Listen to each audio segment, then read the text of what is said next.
여러분은 하나님 아버지를 어떻게 생각하세요? 혹시 무섭고 두렵고 또 그분에게 나가는 것이 어려운 분들이 있으십니까? 우리가 신앙생활을 하다 보면 하나님을 아버지라고 부르는 것도 너무 놀라운 일인데, 놀라운 것은 우리의 육신의 아버지랑 친하지 않은 것처럼 우리 하나님 아버지랑도 친하지 않는 것 같아요. 하나님 아버지가 어느 틈엔가부터 무섭고 두렵고 그분에게 나가는 것이 너무나 염려가 되고 무거운 짐처럼 느껴지더라는 것입니다. 우리 청년들이랑 얘기를 하면서 그런 얘기를 했습니다. 주님의 뜻대로 순종하기로 한번 결단해 보십시다. 근데 선뜻 얘기를 못하는 거예요. 왜 그런지 물었더니 주님의 뜻대로 순종하라고 하면 꼭 주님이 너는 결혼하지 말라 그러실 것 같고, 주님이 너는 평생 가난하게 살아라 그러실 것 같고, 너는 너의 큰 꿈을 이루지 말고 나를 위해서 저 오지로 가서 가난하고 힘들고 비참하게 살다가 죽임 당해라 이렇게 말씀하실 것 같다는 거예요. 여러분들도 그러세요? 우리가 주님께서 우리에게 큰 은혜와 사랑을 주시는 분이라는 것에 대한 오해가 있어요. 그분이 우리를 사랑하시는데 그분의 사랑이 남용되고 오용될 뿐만 아니라 그분의 사랑이 너무 무섭고 두렵게 느껴지더라는 것입니다. 어느 한 성도님과 상담을 한 적이 있습니다. 이 성도님이 저에게 해주셨던 참 가슴 아픈 이야기가 있어요. 우리가 주님 앞에 서원 기도를 하잖아요. 근데 이분이 사업을 하시다가 수입보다 더 큰, 그러니까 사업이 확장될 거라고 생각하시고 수입보다 더 큰 11조를 드리기로 주님께 작정하셨다는 거예요. 근데 사업이 요즘에 어려워요? 쉬워요? 어렵잖아요. 그래서 이분이 저에게 부탁하시는 말씀이, 제가 주님 앞에 11조를 드려야 되는데 약정한 금액을 드려야 하는데 그러지 못해서 너무 죄송합니다. 그것도 이해가 가죠. 그런데 하나님과의 약속을 어기면 지금 안 되는 사업마저도 더 망가질까 봐, 안 되는 사업마저도 더 무너질까 봐 제 마음에 큰 두려움이 있습니다. 제가 어떻게 하면 좋을까요? 라고 이야기를 하시는 거예요. 저는 깜짝 놀랐어요. 하나님이 우리 성도님에게 그런 분이셨구나 라는 생각이 들었어요. 사실은요, 이런 이야기를 한두 번 들은 게 아닙니다. 하나님께 드려야 할 것을 드리지 못했어요. 저는 하나님이 저를 저주하시는 거죠? 하나님이 저를 치시는 거죠? 아니요, 여러분. 하나님께서 빚을 내가면서 헌금하는 것을 과연 기뻐하시겠냐고요. 하나님이 너무 좋아 감사한 마음에 우리가 드릴 수 있는 것을 드리는 것을 너무 기뻐하실 거예요. 그러나 그것이 빚을 지면서까지, 그것이 의무와 율법이 되면서까지 하나님을 위해서 드린다는 명목으로 내가 죽어간다면 여러분, 그게 헌금이겠냐고요. 그건 투자 아닐까요? 그건 두려움 아닐까요? 예수님이 우리를 불행하라고 말씀하시지 않으세요. 여러분, 우리 인생의 하나님은요, 늘 행복과 평안과 영생을 주려고 마음을 쓰시는 것을 저는 분명하게 믿습니다. 제가 어렸을 적에는요, 그렇게 안 하면 큰일 난다고 배웠어요. 제가 어렸을 적에는요, 하나님이 무서운 분이라고 생각되었어요. 그러나 목회를 하면서 주님을 알아가면 알아갈수록 제 마음에 확실해지는 것 한 가지는 뭐냐면요, 여러분, 주님은 선하시다는 거예요. 주님은요, 자비하시다라는 것입니다. 그분은요, 우리를 정말로 사랑하시더라는 것입니다. 그럼 왜 회개하라고 하는 거예요? 그럼 왜 돌이키라고 하는 겁니까? 그럼 왜 주님께 헌신하라고 하는 겁니까? 이유는 한 가지예요. 그것이 우리에게 살 길이기 때문에. 여러분, 우린 주님은요, 우리를요, 괴롭히려고 하는 것이 아니에요. 우리를 멸시하려고 하시는 것이 아니에요. 주님은 우리를요, 살리시려고 하시는 거예요.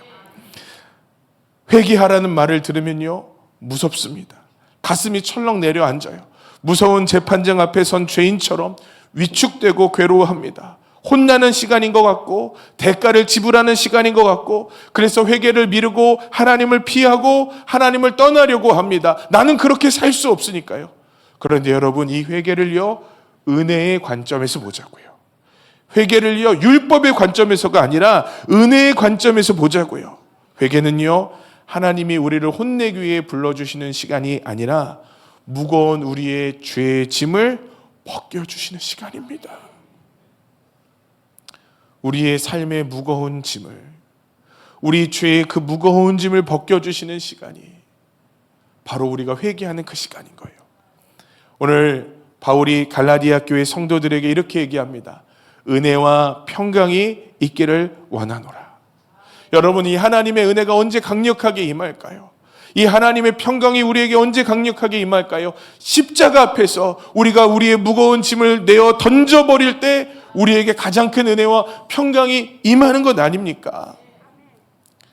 여러분, 우리는 주님께 돌아갈 수 있어요. 왜요? 그분이 선하시기 때문에.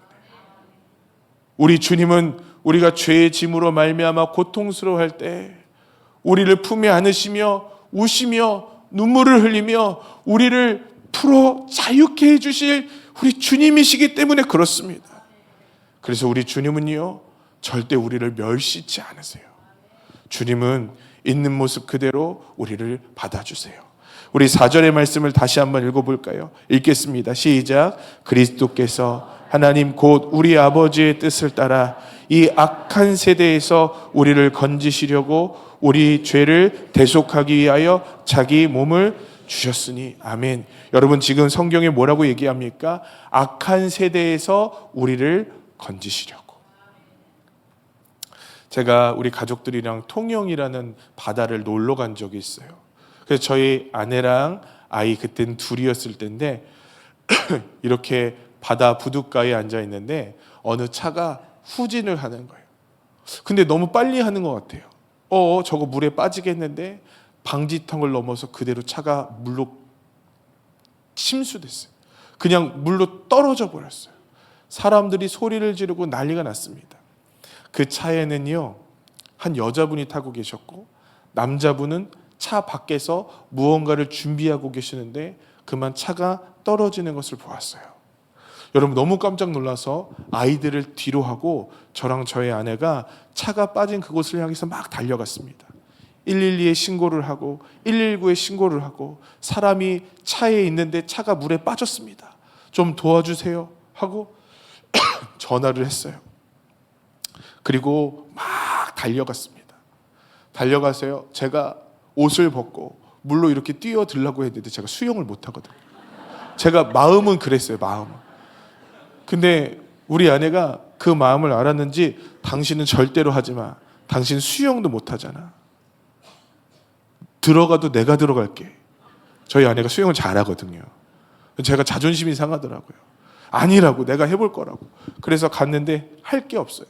주변에 있는 줄 같은 거를 잡아다가 이 차에 던져서 이 차에 있는 사람이 좀 빨리 빠져나왔으면 좋겠다라고 생각하는 거예요. 여러분, 너무 깜짝 놀랐어요. 차가 뒤집혔어요. 그래서 점점 가라앉고 있는 거예요.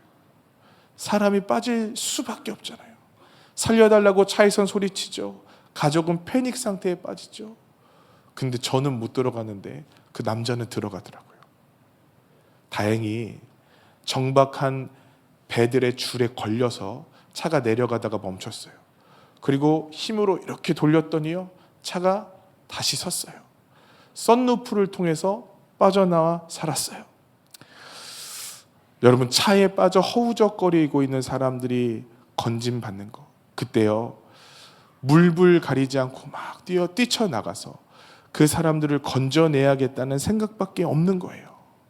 그리고 들어가서 그 사람의 행색이 어떻든지, 그 사람이 전에 어떤 잘못을 저질렀든지 그것 중요하지 않고 어떻게든 살려내려고 하는 마음이 우리 모두에게 있더라고요. 여러분, 1장 4절에 우리 주님의 마음이 느껴지세요? 우리가 죄의 그 차에 빠져서 침수되고 있는 겁니다. 그런데 우리 주님께서 우리를 허우적거리고 있는 우리들을 너 어떤 상태야? 어떤 모습이야? 라고 묻지 않으시고 그대로 우리를 그 죄악의 바다에서 건져내시더라는 거예요. 여러분, 이게 우리 주님이세요. 우리가 오늘 주님께 예배할 수 있는 이유는 뭐예요? 주님이요, 있는 그대로 허우적거리고 있는 우리들을 건져내실 자비하신 마음이 그분에게 있기 때문에 그렇습니다. 우리 청소년부 담당위원 김미정 목사님이 전화가 왔어요. 목사님께 상의 드릴 게 있대요. 또 무슨 사역을 하려나 보다 생각했어요. 근데요, 그런 얘기를 하더라고요. 이번 수련회 때 누가 시키지 않았는데 한 명씩 나와서 자기의 기도 제목을 얘기했대요. 저는요, 학교에서 왕따예요. 학교에 가면 아무도 저에게 아는 척을 하지 않아요. 누군가가 뭐라고 했으면 좋겠는데 학교에서 아무도 아는 척을 하지 않아요. 저를 위해 기도해 주세요. 그러면 그 나이대의 청소년들이 달려와서 그 아래 울고 있는 그 학생을 안아주더라는 거예요. 그리고 막 기도해 주더래요. 그리고 그 다음 친구가 나와서 하는 말이 뭐냐면, 저는 요즘에 주님을 자꾸 떠날 것 같아요. 그때 여러분 저를 위해서 기도해 주세요. 그리고 막 웃더래요. 그걸 보고 그 나이대 남자아이들이 달려가서 그 청소년을 안아주며 기도하더래요. 자기 많이 울었대요. 우리 애들이 이렇게 아픔이 있는 줄 몰랐대요. 우리 애들이 이렇게 고통스러운 줄 몰랐대요. 그리고 우리 애들이 이렇게 주님을 의지하는 줄 몰랐대요. 목사님, 이제 우리 학교마다 기도 운동을 시키고 싶어요. 우리 아이들이 자발적으로 저렇게 아이들을 붙잡는 것처럼 죽어가는 아이들을 위해서 기도해 주고 싶다는 생각이 너무 많이 든대요. 뭐라도 할 수 있도록 목사님 교회에서 지원을 해 주십시오. 제 마음이 울컥하더라고요. 여러분, 아이들도요, 고통스러워하는 그 지체를 향해서 간절하게 기도하는 마음이 있는데요, 하늘에 계신 우리 아버지께서 우리를 바라보시고 무엇이라고 말씀하시겠냐고요. 하나님, 삶에서 죄에서 허우적거리고 있어요. 몸이 빠지지가 않아요. 다리가 빠지지가 않아요. 마음이 회복되지가 않아요. 주님, 나 좀 도와주세요 라고 기도하는 우리들을 향해서 주님께서 뭐라고 하시겠냐고요. 너는 죄인이야. 너는 떠나 마땅해야 돼. 우리 주님께서 소리치시겠냐고요. 아니에요, 여러분. 주님은 그런 우리를 안아주시며 같이 우시는 분이에요. 마치 그 청소년부 아이들이 같이 울어 기도해 줬던 것처럼, 마치 청소년부 아이들이 끌어 기도해 줬던 것처럼, 걔네들이 무슨 능력이 있어요? 걔네들이 무슨 힘이 있어요? 그런데 그 마음이 통해서 달려갔던 것처럼, 그런데 우리 아버지는요, 그분의 생명을 내어 던지시면서 우리를 건지시더라는 것입니다. 여러분, 회개는요, 그 주님을 의지하는 거예요. 나를 위해 울어주시는 그 주님 앞에 달려나가는 거예요. 세상은요, 우리를 위해 울어주지 않아요. 세상은 우리를 위해 가슴 아파하지 않아요. 세상은 우리를 위해서 그 생명을 내어 던지지 않아요. 그런데 우리 예수님은 우리를 위해 생명을 던지셔요. 예수님은 우리를 사랑하셔요. 예수님은 우리를 죄와 허물에서 건져내려고 하셔요. 어떤 주인을 선택하시겠냐는 겁니다. 여러분, 오늘 주님을 선택하십시다. 왜냐하면 그분은 우리를 위해 울어주시는 분이기 때문에 그렇습니다. 여러분, 우리가 주님을 선택할 때요, 놀라운 것은 우리 마음의 전쟁은 끝나버리게 되더라는 거예요. 레이몬드 릴리라는 한 난폭한 흑인 청년이 있었습니다.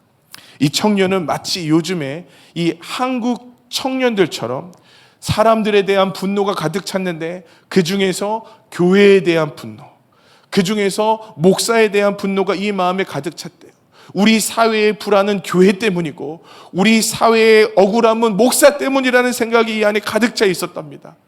그래서 그냥 무작위로 교회에 찾아가 테러를 벌일 생각이었어요. 이 레이몬드 릴리가 어떻게 테러를 벌이려고 했냐면, 시카고의 한 교회를 찾아가서 벽돌을 들고 목사님이 나올 때 목사님의 머리를 벽돌로 찍어버리려고 한 거예요. 그게 그의 계획이었대요. 그래서 그는 벽돌을 갖고 여러분처럼 이 예배당에 앉아 있었어요. 그런데 하나님은요, 그 레이몬드 릴리를 사랑하셨어요. 벽돌을 들고 있었던 청년의 마음에 이상하게 주의 말씀이 들어갔어요. 그는 거기서 한없이 눈물을 흘렸습니다. 예배가 끝난 다음에 제일 싫었고 혐오했던 그 목사를 만나고 싶더래요.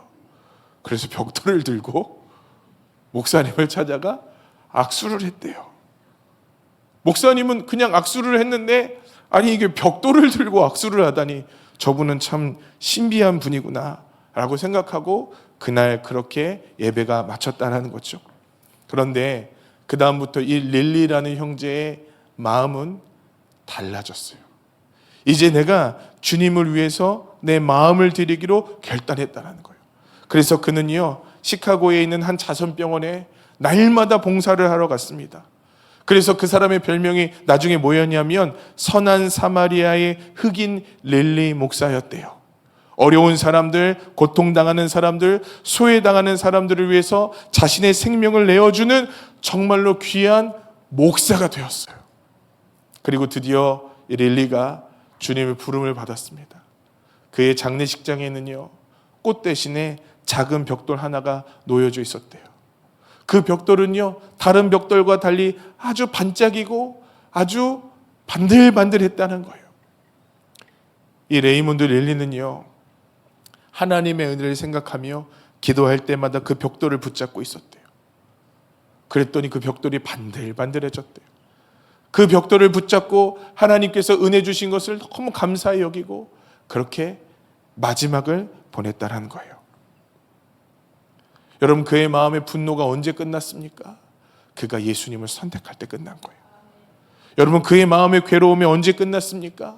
그가 벽돌을 내어놓고 우리 주님을 선택할 때 그의 마음의 괴로움은 끝난 거예요.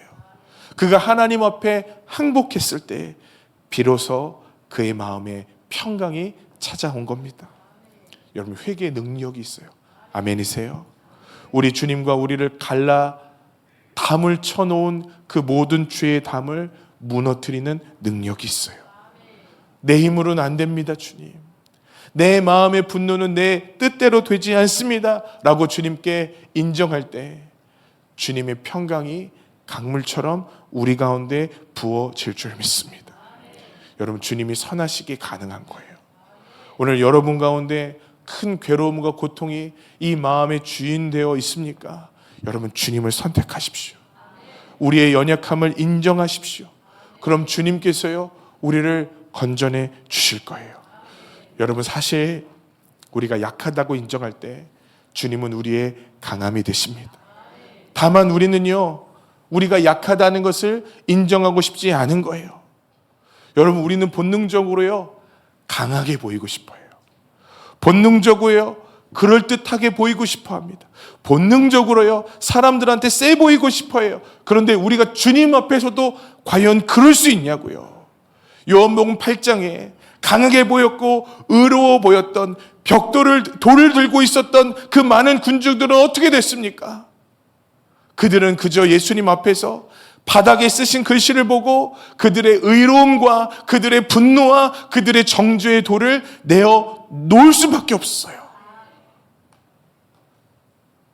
주님 앞에서 그들은 아무것도 할 수 없었어요. 여러분, 오늘 주님께 어떤 모습으로 나오셨어요? 의로움의 돌을 들고 오셨어요. 나 이렇게 의로운 사람이에요, 주님. 나 이렇게 뛰어난 사람이에요, 주님. 이렇게 오셨나요? 아니에요, 여러분. 우리가 우리의 연약함을 주님 앞에 갖고 나올 때 주님은 우리에게 은혜 주세요.